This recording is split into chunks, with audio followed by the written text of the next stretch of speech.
உங்களில் எந்த காரியத்தை குறித்து நீங்கள் பாரப்பட வேண்டாம். So you should not take burden about any matters.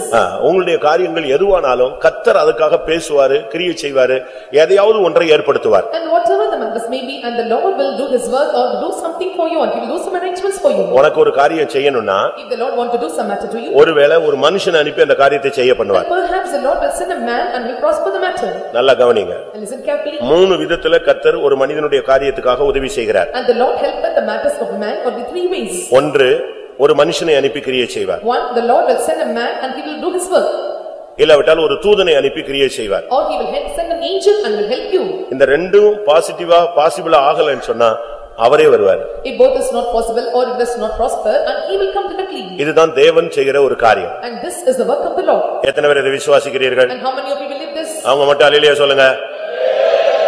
என்னுடைய காரியத்துக்காக கர்த்தர் ஒரு தூதனை அனுப்புவார். And for the sake of my matter, the Lord will send an angel. யோசேப்பின் விஷயத்துல பார்க்கும் பொழுது ராஜா ஆள் அனுப்பி அவனை விடுதலை பண்ணினான். And when you see in the matters of Joseph, and the Lord sent a man and he helped him. ஒரு தூதனை அனுப்பி பேதுருவை கர்த்தர் விடுதலை பண்ணினார். And the Lord delivered Peter by sending an angel. ஒரு இடத்துல சொல்றார், நானே வந்து அவனை விடுதலையாக்குவேன். In one place he said that I will come directly and I will deliver him. அப்படினாலும் உங்களுடைய காரியம் எதுவாக இருந்தாலும் நீங்க அதை குறித்து பயப்பட வேண்டாம். So whatever your matter may be, and you should not fear of it. யாரு போய் பேசுவா, யாரு போய் நமக்காக வழக்காடுவா, யாரு போய் இந்த காரியத்தை சக்சஸ் பண்ணுவா, இதெல்லாம் நீங்க பாரப்பட வேண்டிய அவசியம் இல்ல.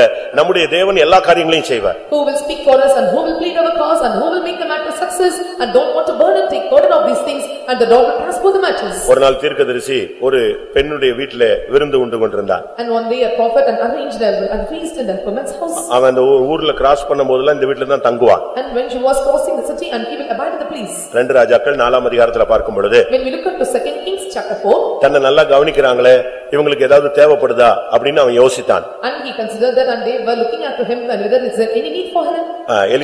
எலியாவை கேயாசியை கூப்பிட்டான். And Elijah he called for Gehazi. கூப்பிட்டு சொன்னா, he called and he said, நம்ம இந்த வீட்டுக்கு வர்றோம், நம்மள நல்லா கவனிக்கறாங்க, இவங்களுக்கு ஏதாவது காரியம் ஆகணுமா? And I'm coming to this house and they looking after me well, and whether any matters should be prosper for them. சேனாதிபதி இடத்துல நான் பேசணுமா? And they want to speak to the captains. இல்ல ராஜாவினிடத்துல ஏதாவது நான் பேசணுமா? Or they want to speak to the kings. யாத்தியாவது ஏதாவது பேசணும்னா சொல்லு, நான் பேசுறேன் அப்படினு சொல்ல. If I need to speak to someone, and I will speak for them. உன் காரியத்துக்காக கர்த்தர் யாரிடத்திலயும் நிச்சயமாய் பேசுவார். And the Lord will surely, and he will intervene or speak with the person. எத்தனை பேர் விசுவாசிக்கிறீங்க? உன்னுடைய காரியத்துக்காக கர்த்தர் எந்த இடத்திலும் பேசுவார். And the Lord will speak for you, for your matter to prosper at any place. அவன் கேக்குறான், ராஜாட்ட ஏதாவது பேசணுமா உனக்கு? And he asked whether he need to speak to the king. சுனேமியால் நிற்கிறாள், கேயாசி நிற்கிறான். எலிசா கேக்குறான், உனக்கு ராஜாவினிடத்துல ஏதாவது ஒரு காரியம்னா சொல்லு, நான் பேசுறேன். And there was Gehazi and the Sunamite and Elijah were asking whether need to speak unto the king for your matter to prosper. 2 ராஜாக்கள் 4ஆம் அதிகாரம் 13ஆம் வசனம். 2 Kings chapter 4 verse 13. அவன் கேயாசியை பார்த்து, இதோ இப்படிப்பட்ட சகல சலக்கரணையோடும் எங்களை விசாரித்து வருகிறாயே, உனக்கு நான் என்ன செய்ய வேண்டும்? ராஜாவினிடத்திலாவது சேனாபதியினிடத்திலாவது உனக்காக நான் பேச வேண்டிய காரியம் உண்டோ? எந்த காரியமா இருந்தாலும் சொல்லு, நான் பேசுறேன்னு சொல்றான். And he says that, and whatever the matters may be, and I will care for them, I will speak unto the king or to the captain. அவளுக்கு ராஜாவினிடத்துல பேச வேண்டிய காரியம் கிடையாது. And there are no more matters to speak unto the king. அவளுக்கு சேனாதிபதியினிடத்துல பேச வேண்டிய காரியமும் கிடையாது. And there are no more things or matters to speak to the captain of the host. அப்ப என்ன பிரச்சனைன்னு கேட்டான். And he asked, what's the problem? அவளுக்கு குழந்தை இல்ல. And she have no child. இது மனுஷன்ட்ட பேச வேண்டிய காரியம் இல்ல, இது யார்ட்ட பேச வேண்டிய காரியம்? தேவனிடத்துல பேச வேண்டிய காரியம். And this is not the matter to speak with men, and this is a matter to speak with God. என்ன பண்ணா தெரியுமா? And you know what he உடனே சொன்னா, ஒரு பிராண உற்பவ கால திட்டத்தில் உன் கையில ஒரு குமாரன் இருப்பான். And he said that at that point of time, and there will be a son in your hands. உனக்காக தேவன் மனுஷன்ட்டையும் பேசுவாரு, தேவன் பரலோகத்திலும் உனக்காக பேசுவார். And the Lord will speak for you even to men, and also to the king of heaven of God over him. உனக்கு எங்க பேசணும் நீ யோசிச்சு மட்டும் பார்த்தா போதும். And you just think and see where the Lord have to speak for you. ஒருவேளை உன்னுடைய காரியம் பூமிக்குரிய காரியமா இருக்கலாம், இல்ல உன்னுடைய காரியம் பரம காரியமா இருக்கலாம். And sometimes your matters may be the earthly things, or it may be the heavenly matters. யோவான் 3ஆம் அதிகாரம் 12ஆம் வசனத்தின் அடிப்படையில், depending upon the verse John chapter 3 verse 12, யோவான் 3:12 சொல்லுகிறது, பூமிக்குரிய காரியமானாலும் பரம காரியங்களானாலும் என்று ரெண்டு காரியத்தை அங்கே சொல்லப்பட்டிருக்கிறது. So the two matters are mentioned there according John chapter 3 verse 12, and it may be the earthly things or heavenly things. பூமிக்குரிய காரியமானாலும் கர்த்தர் உனக்காக கிரியை செய்வார், பரம காரியமானாலும் கர்த்தர் உனக்காக கிரியை செய்வார். It may be the heavenly things or earthly things, and whatever it may be, the Lord will speak for you, and Lord will do the matters for your sheep.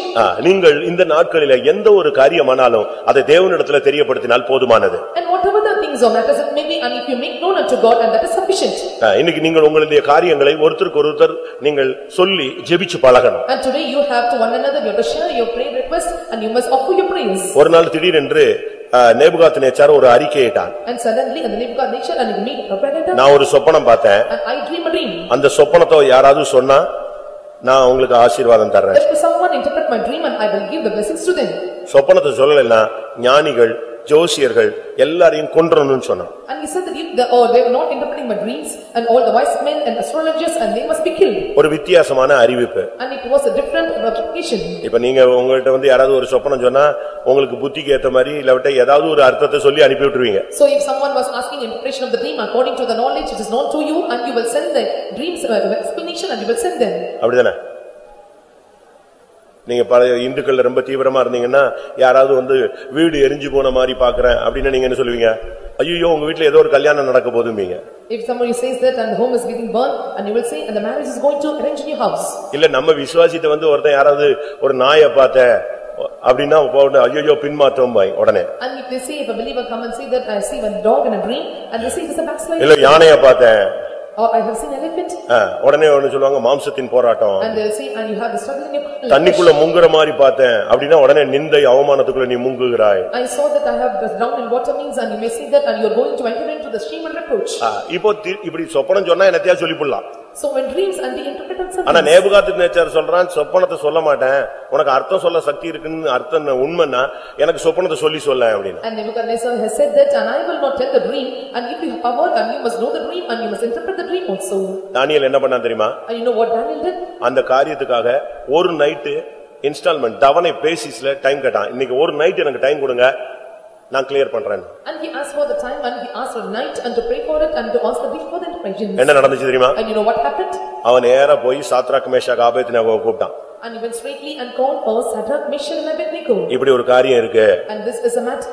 நாளை காலைக்குள்ள சொல்லலைன்னா எல்லார் தலையும் நெஞ்சிடும், மொத்தமா போய்டும். And if they were not telling the interpretation of the dreams on next morning, and we will be affected. அந்த காரியத்தை அவர்களிடத்துல சொல்லி அவர்களையும் வச்சு ஜெபிக்க ஆரம்பிச்சான். And he informed the matters and kept before them and they prayed for it. உங்களுடைய காரியம் எதுவாக இருந்தாலும் பிரியமானவர்களே கர்த்தருடையத்துல நீங்கள் சொல்லி பழகுங்கள். And whatever your matter it may be, and you have to make known unto God.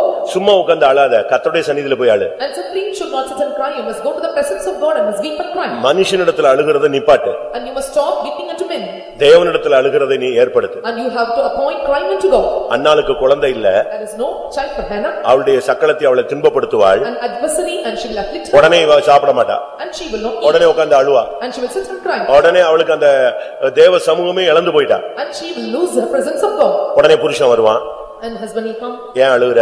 And he asks why you ஏன் சாப்பிடல? and why you not eating? அதெல்லாம் நீ கவலைப்படாத, நான் பாத்துக்குவேன் அப்படிமா. And you used to say, and don't worry and I will look after. இப்படி தான் அவளுக்கு வருஷம் இது ஒரு பெரிய சோக கதையாக போயிட்டே இருந்துச்சு. And this is how and it was continuing like a sorrow sad story. ஒரு நாள் வந்தது. And one day came. அவ மனுஷனிடத்துல இனிமே அழ மாட்டேன்னு முடிவெடுத்தா. And she took decision that I will not cry unto men. தேவ சந்நிதிக்கு போனா. And she went to the presence of God. ஆண்டவருடைய சந்நிதியில அழுது பழகினா. And she started to weep in the presence of God. இருதயத்தை தண்ணீரை போல ஊற்றினாள். And she poured her heart like water. அன்னைக்கு அவளுக்கு விடுதலை கிடைச்சது. And she got deliverance on that day. அதனால இனிமே மனுஷன்ட்ட அழாதீங்க. So okay, after you should not cry unto men. அறை வீட்டை பூட்டிக்கொள். And you must close your chamber. அந்தரங்கத்துல உன்னுடைய பிதாவை நோக்கி அபயமிடு. And you must call unto the heavenly Father in your secret places. அவர் வெளியரங்கமாக உனக்கு பதில் கொடுப்பார். And he will open you answer you openly. முதலாவது நீங்கள் ஆராதிக்கிற தேவன் பெரிய காரியம் செய்கிற தேவன் என்பதை விசுவாசி. So first you have to believe and you that